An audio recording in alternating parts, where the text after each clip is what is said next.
My uncle, flushed with alcohol, echoed words that cut deeper than any knife.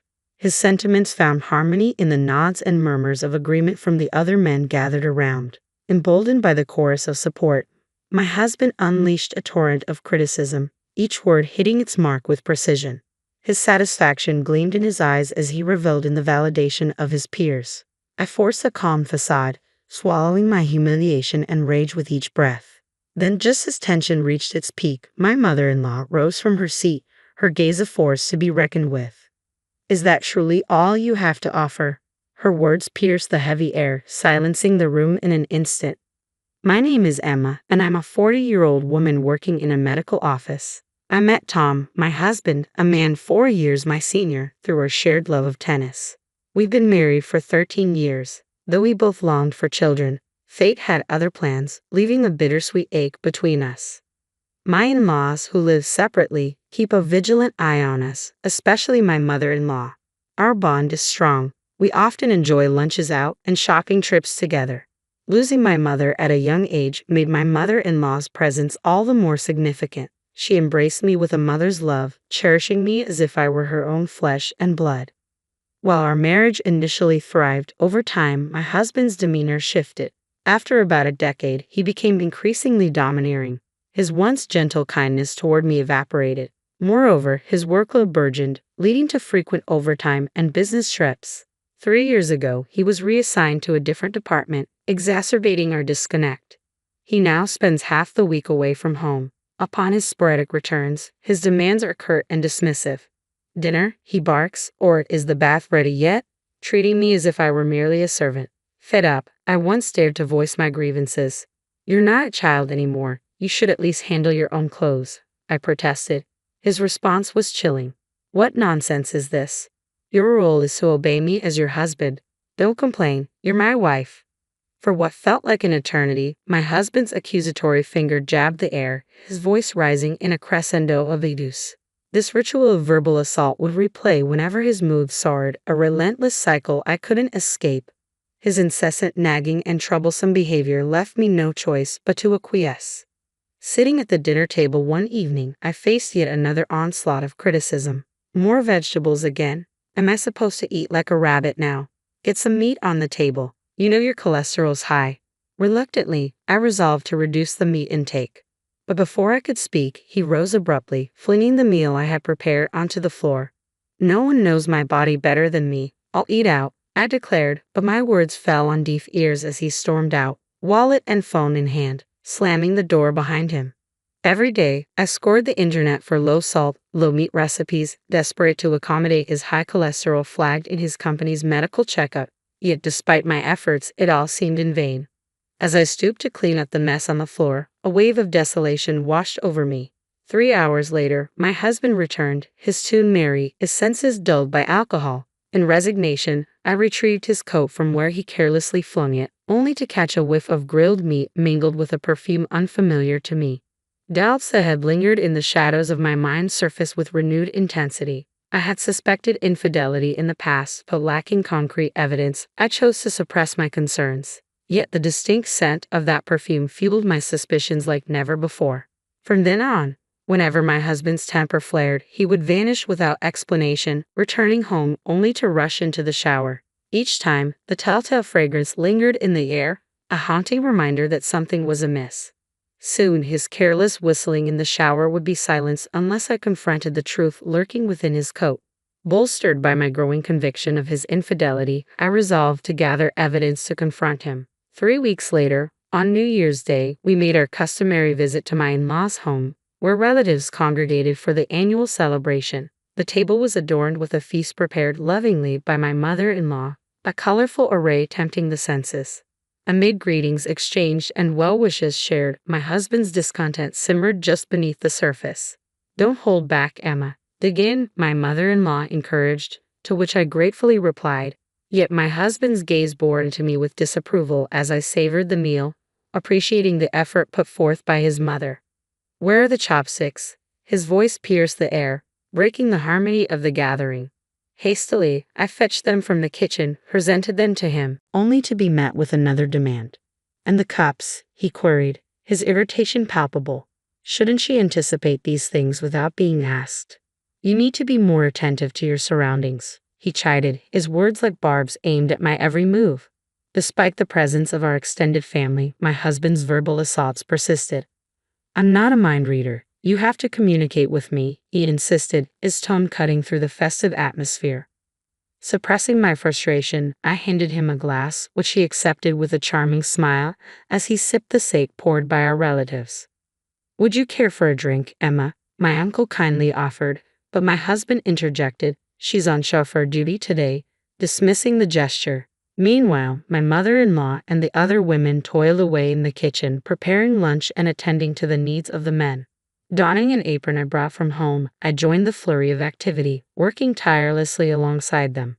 While my father-in-law and the other men reveled in their merriment, consuming one bottle of sake after another, the sounds of their boisterous laughter filled the air. Expressing her sympathy for our busyness, my mother-in-law interrupted our tasks to offer us a respite, serving steaming cups of tea. As we sat together, engaging in light conversation, my husband's voice echoed from the living room, a reminder of the tension simmering just beyond our temporary sanctuary. Let's spice things up with some honesty, shall we? A little stress relief for the new year, my husband proposed to the delight of the gathered guests. The loser of a round of rock, paper, scissors gets to spill the beans, he declared, his words slurred from alcohol. That sounds like a riot, my mother-in-law chimed in, her interest piqued. Little did she know, I had my own agenda for this New Year's Eve gathering. As the game commenced with enthusiastic shouts, I seized the opportunity presented by my husband's unexpected suggestion. Retrieving something from my bag, I discreetly tucked it into my apron pocket. Amidst the raucous game, the losers vented their frustrations about work and bosses, met with sympathetic nods and murmurs of agreement. It's all too true, the chorus of listeners echoed. Finally, it was my husband's turn to air his grievances, having lost the game of rock, paper, scissors. Anticipation and anxiety knotted in my stomach as I awaited his revelations. My complaint is that my wife lacks attractiveness, and her cooking leaves much to be desired. My husband's words struck me like a bolt of lightning, leaving me reeling in shock. My father-in-law, clearly uncomfortable, hastily cleared his throat. But when you two tied the knot, you couldn't stop praising her beauty and culinary skills, he interjected, attempting to diffuse the tension. That was ages ago, Dad. Nowadays, she serves up bland dishes filled with nothing but leaves like rabbit food. My uncle's demeanor darkened at the revelation. It's unacceptable. As his wife, she should step up her game. His sentiments found resonance among the men present. Unbeknownst to them, I had dedicated countless hours pondering my husband's health and meticulously planning our meals. Yet their words flowed freely, oblivious to my efforts. Overwhelmed by a cocktail of embarrassment and fury, I longed to escape. As the conversation shifted to complaints about wives, my husband led the charge. I toil away every day, yet my allowance remains unchanged. Stop your griping and obey me, my father-in-law chuckled in agreement, while the wives, downtrodden, remained silent. Then it was my husband's turn once more. Everyone else is blessed with children, he declared, but my wife is defective, incapable of bearing offspring. His callous words pierced me to the core, shattering the illusion of our marriage. The ache of unfulfilled dreams and the sting of betrayal weighed heavy on my heart, drowning me in a sea of sorrow and frustration. I inhaled deeply, willing the tears threatening to spill over to retreat. It'll all work out, Emma. My mother-in-law's gentle grip on my hand offered a modicum of comfort. With a heavy sigh, she rose from her seat, her countenance dark with a resolve I hadn't witnessed before. Is that all you've got to say? Her unexpected outburst jolted the men, accustomed to her usual gentle demeanor. The once vibrant atmosphere fell into an uneasy silence. Come on now, let's not ruin the fun, my father-in-law attempted to diffuse the tension, addressing my mother-in-law. Fun? Are you the only ones enjoying yourselves here? You should have put a stop to this. My mother-in-law's voice trembled with righteous indignation. Shame on you, speaking to her like that, labeling her defective. How dare you? She continued, her gaze piercing. Yes, she's right. My father-in-law's troubled expression betrayed his discomfort as he averted his eyes. We all have grievances to air, he conceded. Exactly. The women, previously silent, erupted in support, their applause ringing through the room. Let's not hold back. Speak your mind, and we'll all feel better. The words of my mother-in-law ignited a cascade of truth from the women, each expressing their grievances with newfound courage. If you want more allowance, then earn more. Why not take initiative instead of expecting us to cater to your every need? They demanded, their voices ringing with determination. As the wives confronted their husbands with precise criticisms, the men faltered, offering apologies in succession. Only my husband remained unmoved, his indifference palpable. "Why should I apologize for speaking the truth?" he retorted, locking eyes with Noah in a tense exchange. "I refuse to apologize, and I'll say it again. She's unattractive, a terrible cook, and incapable of bearing children." My husband's accusatory finger pointed squarely at me, each word a dagger to my heart. The dam of sorrow and frustration I had meticulously held in check finally burst, giving way to a tidal wave of rage. "You have no right to speak to me like that," I confronted my husband with a measured tone, my hand discreetly gripping the cell phone hidden in my apron pocket. "It's unfair that you're the only one allowed to vent. I have grievances too, you know, and you wouldn't object, would you? You've aired your complaints about me plenty of times. I'd welcome appreciation, but not baseless accusations." With a deliberate motion, I withdrew an envelope from my pocket, scattering its contents across the table where our relatives sat. The photographs revealed damning evidence: my husband entering a hotel room with another woman, then exiting her apartment, hand in hand. Bolstered by my suspicions, I had discreetly installed a GPS tracker in his car, providing irrefutable proof of his infidelity. Originally intended for a private discussion with my mother-in-law, the situation demanded immediate action. Guests filled the room as the truth unfolded, disrupting the once jovial atmosphere. Frantically, my husband attempted to gather the incriminating photos. "Isn't it normal for husbands to stray?" He appealed to the men for validation, but his plea fell on deaf ears. No one in the room offered agreement, leaving him isolated in his deceit. As my uncle, once a supporter of my husband, denounced infidelity with a resounding "No, that's unforgivable," the other men nodded in solemn agreement. Yet my husband remained defiant. "You lot couldn't even dare to stray from your wives," he taunted, his laughter hollow and bitter. My uncle, spurred into action by my husband's audacity, rose from his seat. "Who truly bears the shame here?" he challenged, echoed by murmurs of concurrence from the men, their gazes piercing through my husband's facade. Despite his attempts to maintain a facade of strength and righteousness, my husband's demeanor reeked of desperation, leaving me repulsed by his arrogance. With resolve, I confronted him once more, armed with further evidence. "A week ago, I received a call from Maruka-san, your newfound love," I revealed, each word laden with the weight of betrayal. "She claimed you've been seeing each other for 3 years now." My husband's feeble attempts at denial only served to betray his guilt.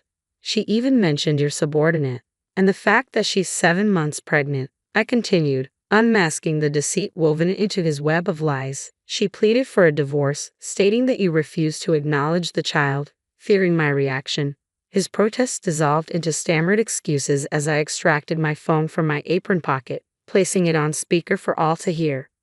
"Maruka-san, did you hear what I just said?" I asked, my voice trembling with a mixture of anger and sorrow. Through stifled sobs, her response came quietly but unmistakably. "Yes," she confirmed, her words carrying the weight of truth, shattering the illusion my husband had meticulously constructed. In fact, the day before New Year's, I had reached out to the girl, informing her of my intentions to call her the next day. Seeking insight into my husband's true intentions, she had agreed, and thus, I made the call just before confronting him. Overhearing the conversation, she was overcome with tears and fury. "He told me to wait until our divorce is finalized," she lamented, her voice trembling with betrayal. "I never uttered such words. Surely, as my wife, you understand, don't you? Why would I say such a thing?" "You're the one who betrayed me," my husband countered, his gaze falling to the ground in shame. "I'll never forgive you," she declared before abruptly ending the call, her trust in my husband shattered. Presenting the divorce papers I had prepared, I demanded his signature, only to be met with a storm of fury. "Absolutely not. I can't simply sign this on a whim." "How dare you, sis? Besides, after all this, you'll owe me 2 million yen in alimony." "No, I refuse to divorce you. I simply don't have that kind of money," he protested, his demeanor devolving into childish petulance as he stamped his feet in protest. Witnessing my husband's unprecedented display of immaturity, I nearly chuckled, but remained resolute in my demand for divorce and alimony. Tom, you're not a child. It's shameful. My mother-in-law's frustration with his pitiful behavior was evident as she scolded him with an exasperated expression. You can't just refuse divorce and alimony. Face reality with dignity, I pressed on, my tone unwavering. It's not that simple, Mom. Dad, you understand how I feel, right? My husband appealed, seeking validation. Absolutely not. I can't condone your actions. My father-in-law's response was firm, leaving my husband with little recourse. Reluctantly, he signed the divorce papers and agreed to the alimony, his tears held back only by sheer willpower. Believing this gathering to be the opportune moment to expose my husband's infidelity, I pushed him further. Oh, by the way, I've terminated our lease at the end of the month. One home should suffice for you, shouldn't it? My words were met with applause from the women and deep sighs from the men, and my husband left my in-laws' house, seemingly fleeing from the attention of everyone present. The next day, they filed for divorce at the city office and relocated to a rental apartment I had already arranged. Additionally, I sought 1.5 million yen in alimony from my ex-husband's unfaithful partner. It would have been a harsh blow for the girl, having quit her job upon learning of her pregnancy. But forgiveness was out of the question. After losing his apartment, my ex-husband sought refuge with the girl. Promptly, he acknowledged paternity upon divorce.